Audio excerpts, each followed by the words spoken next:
I started playing this game back when I was a kid. Back then it was the only racing game that didn't straight up suck on the Play Store, and nowadays it has barely evolved. The physics, which weren't bad for 2013 standards, have stayed exactly the same. It got a new UI overhaul nobody asked for, pop-ups in the main menu, the graphics update somehow brought worse graphics, and even the sound design is pretty subpar despite the changes they made in the audio update.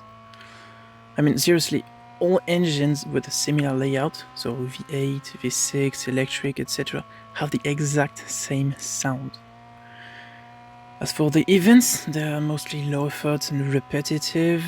They often require you to fully or mostly fully upgrade a car to finish, and about 70% of these upgrades cost upwards of hundreds of gold, which is a currency you get very, very sparsely.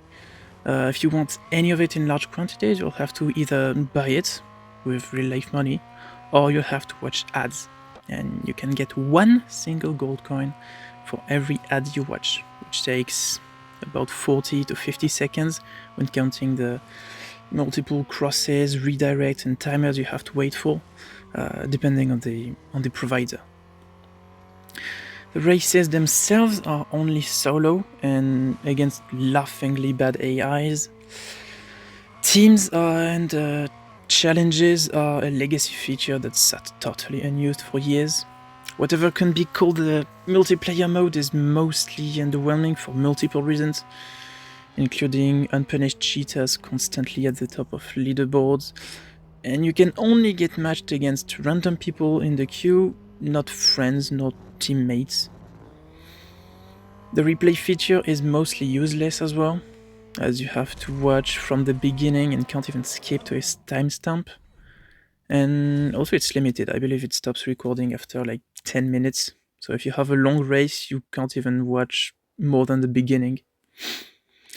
Contrary to the limited amount of racetracks, there's a very large selection of cars, which are all very expensive, obviously. Most of which are only used in one dedicated series in the career and never again. So they cost a lot and can hardly be raced afterwards. That's really a shame.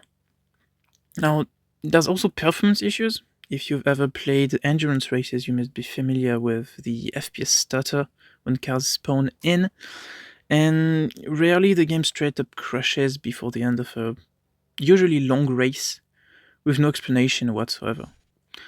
So basically, no improvements were made over a decade, and yet this game's size went from less than 500 to now over 8,200 megabytes. That's the size on my phone.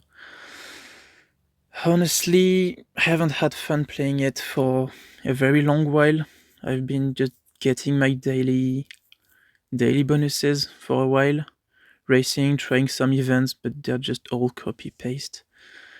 I'm not having fun anymore. I think I'm done with this game.